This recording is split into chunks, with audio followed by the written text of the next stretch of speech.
Get tomorrow's news today with the Futures Now newsletter. You'll get the latest news, real-time trade updates, and a sneak peek at our biggest interviews. Stay ahead of the headlines and make today's events tomorrow's profits. Sign up now at cnbc.com/futuresnow email.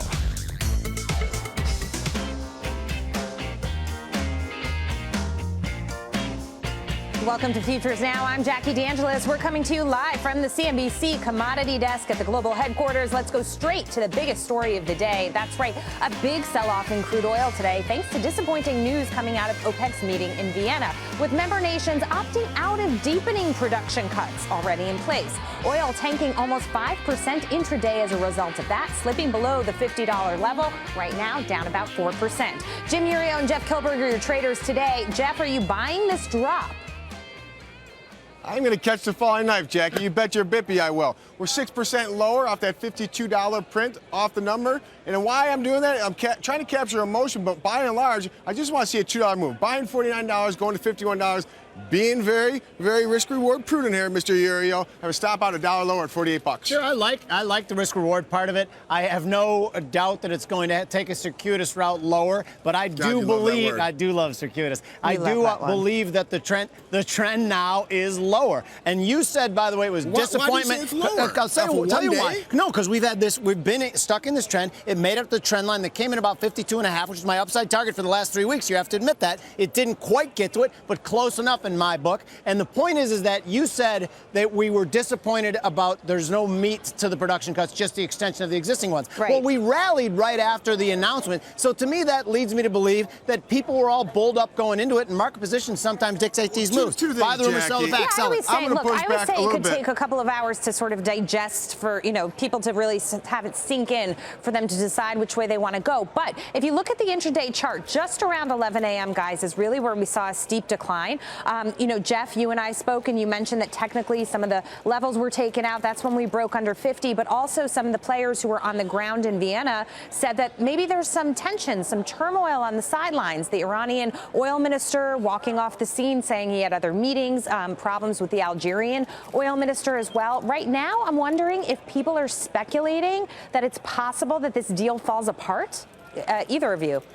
Take that one. Certainly, I think there's a lot of grappling there, but I don't think the deal falls apart. There's too much at stake here. And I think the fact they have seen the markets move, we were just down to $44 recently, so I don't think it falls apart. If anything, I think Iran is moving into more of a sanctions where maybe that 4.5 million barrels a day goes away that route. But nonetheless, I don't think Saudi is walking away from this Aramco IPO with $2 trillion value. No, they're playing exactly as we thought they would. They have to lean into this. They want to prop up the price for the Aramco deal. They're starting to come to the realization that they don't have the power that they've had in the past. True. So they have one of two choices now. Forget the whole thing or lean in again for a third time. Let me say I bet something they do crazy. That at some point in time. Yeah. Let me say something crazy please. here. When I see oil, even after the kind of move that we had today, trading at 49.36, I think to myself, wow, maybe the OPEC players aren't as dumb as everybody thinks. If they can just keep us here around 50 in that range with the 9-month extension, then they've won. Right, guys?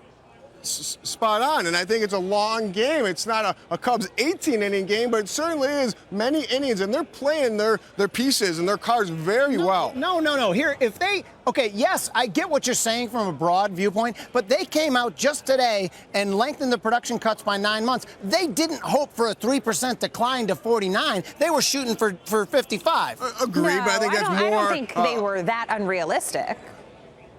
Well, I mean, they were shooting for higher than here is what I meant. I guess I was trying to... If they went to 6 months only, then they would have anticipated a 5 or 6% drop. But I think they're in for the long haul, Jackie, and I think you're going to see more and more conversations. But, Jimmy, we have been conditioned. No doubt about it. We were expecting more. We want more. It's the same way the equity traders looked at quantitative easing. Give us more.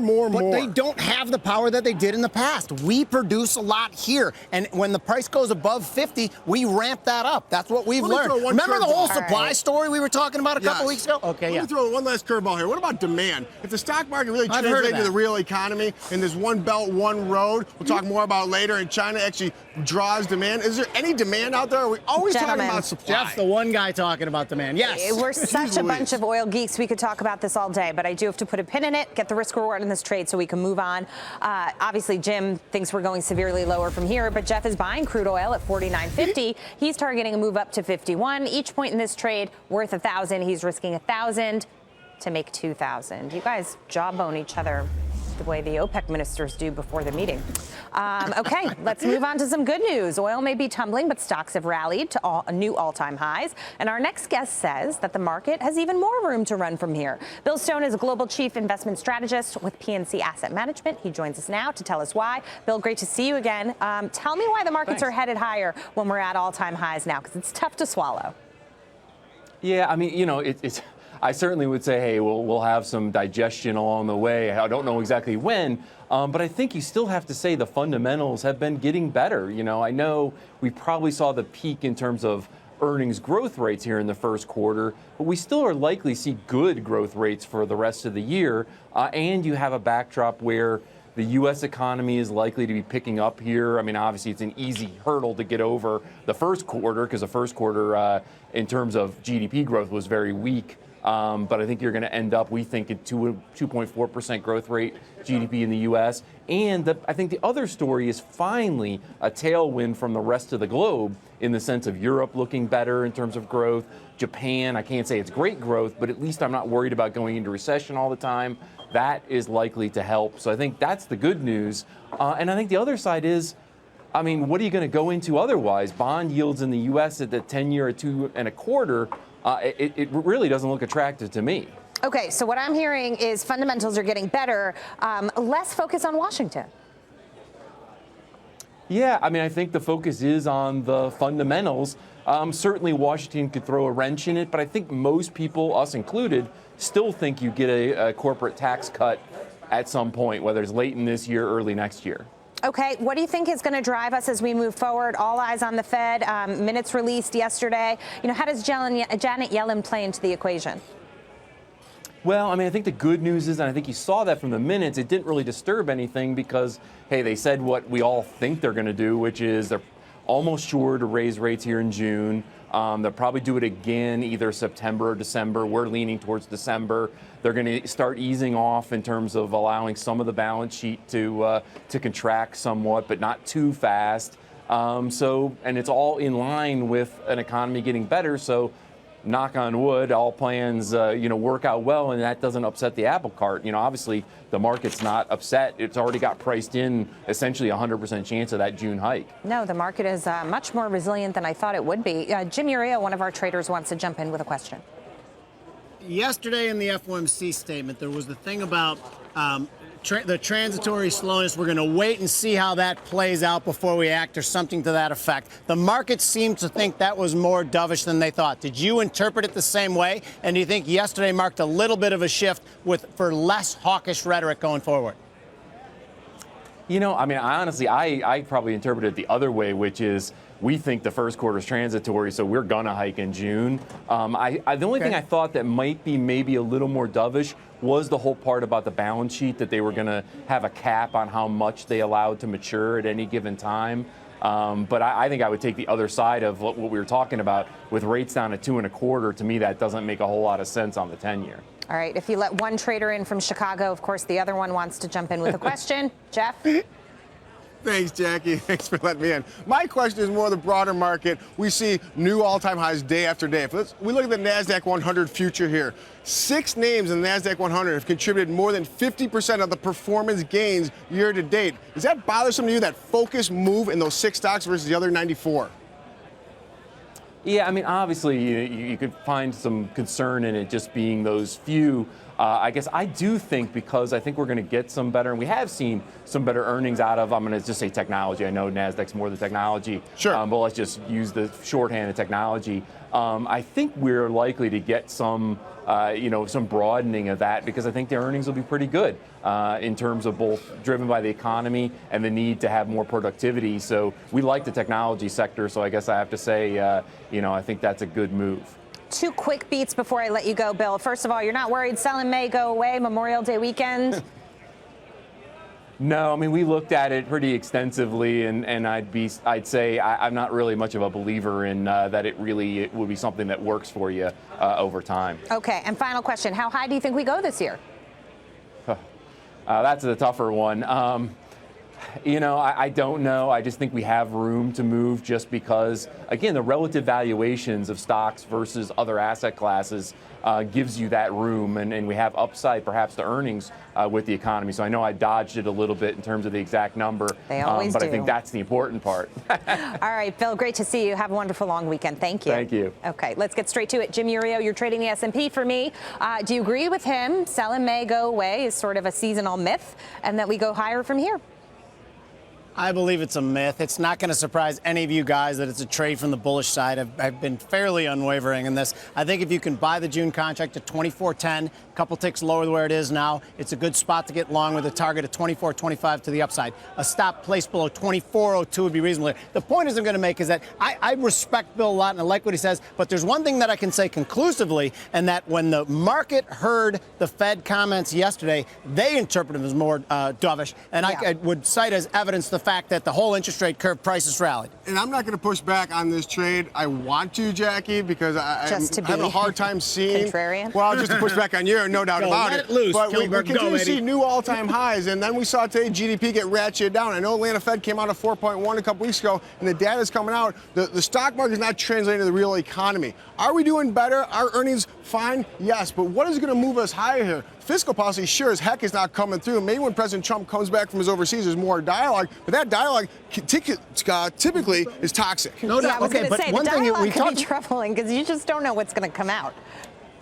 Yeah, I know it's probably because of the global trip that he's on, but we've gotten very little things that have scared the market, and I think that's a good thing. We talked about earnings several different times, but one thing we didn't mention is revenues were actually quite surprisingly good during this time, and we still haven't got any real word about what's going to happen with tax reform and what's going to happen with Obamacare. And the only reason I look at Obamacare is because I look at that 4% capital gains tax that's taxed into that, and if the market believes that that's going to be repealed, I think that could be what pushes us higher. Either way, I'm not going to be the guy who looks at this market and says it's time to sell. I know, but at 24.14, clearly the market is believing everything here. But I think we have to really measure the fact that no policy, there's no win on the board. There's no score on the board for the Trump administration currently, correct? That's correct. So therefore, when we do see, like last Wednesday, it's amazing how last Wednesday has been all forgotten and we're back up to new all-time highs. Don't you But I think there's a little bit of air to come out. Don't you just generally worry about sort of the possibility of a black swan event with this administration as well? I know that's always a risk. It's always a possibility. We have Janet Yellen. More, yeah. It feels darker than Janet Yellen. Well, Jackie, to put a sharper point on it, it was about 4 weeks ago when bombs were exploding and missiles were taking off. You just don't know. Yes. Okay. There's no doubt about it, but you can't, from a short-term perspective, you can't really trade that way, or else you're going to be waiting a long time to jump in. I think she's trying to identify the fact that there is irrational behavior going on in stocks when you compare them to bonds, a variety of different divergences in the market. I'm with you, Jackie. I get trouble, and I know I asked our former guest about the 6 stocks in the NASDAQ 100 attributing more than 50% of NASDAQ. That bothers me. Does that not bother you? Does that not bother you? I sold some Amazon. Yeah, no doubt about it. Right. All right. I'm bothered. Okay, but I'm agreeing with this trade. Okay, they agree on the trade and they agree that they're bothered, but they think the market's going higher. So let's get the risk reward. Jim is buying the S&P E-mini 2410, targeting a move 2425.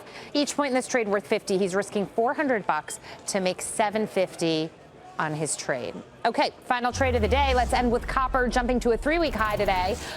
Jim, this kind of coincides with your theory that, the picture's getting better. You want to buy stocks, you want to buy copper, industrial metal. What are the levels? It does. I think above here, this is one of those stop-in trades we talk about, 260.5. I think is a spot to stop in for a long with a target of 263.90 on the upside. A stop placed below 258.5. And copper normally trades with crude. I fully understand that. But what's moving crude today has no bearing on copper at all. I think copper could look at the sunny side of things from a demand. We use that word for crude. Yeah. But the problem the thing that's most interesting to me is that China got downgraded, as we know. But I don't know how to interpret the data coming out of China. So that's why with copper, many times I go back to the technicals. And if it trades 260.50, to me, it's technically strong. I'm going to agree with this trade, Jackie. And I know it's futures now, but give me a little leash here, okay? Let's look at a 10-year historical chart on copper. Holy cow. We're certainly at the lower end of the range. And I think the magic hand underneath the market is the One Belt, One Road, $1 trillion infrastructure project out of China, the modern-day Silk Road. Okay. Jimmy, hang in. There's a history lesson. listen. And also, if we get any infrastructure out of the Trump administration, we're talking about $200 billion, and then there's going to be some private side, that will boost copper. So I think bigger picture, copper is due to go back up to $3.50. Now we got to wake up half of our viewers after that 10-year tale that Jeff just wove for us. Chart. But Check I think it what out. he's saying is that nice the potential chart. for higher is more than the potential for Jimmy, lower. I don't And for know that, how I you agree. do it down there. I really. I don't. I'm not Yes. sure. Be very tolerant. But speaking of, you said you don't really know how to interpret the data that's coming out of China. It's not even necessarily a matter of interpreting it, but a lot of people just don't buy necessarily what they're selling. I agree completely. So that's why that's always been confusing to me about the copper trade. And I have decided that I trade it more on a technical basis. Normally, we talk here. Normally, I'm about half and half fundamental to technicals. When I go to something like copper, And 10% delusional. And 10% delusional, without doubt. But go to copper, 75% technical. I'm wondering, obviously, we mentioned that crude is sort of on its own island today, diverging for different reasons. But we had this move in the dollar index back under 100, and we were sort of stuck for a while. The dollar wasn't necessarily impacting commodities. What do you make of the weaker dollar potentially pushing these things higher?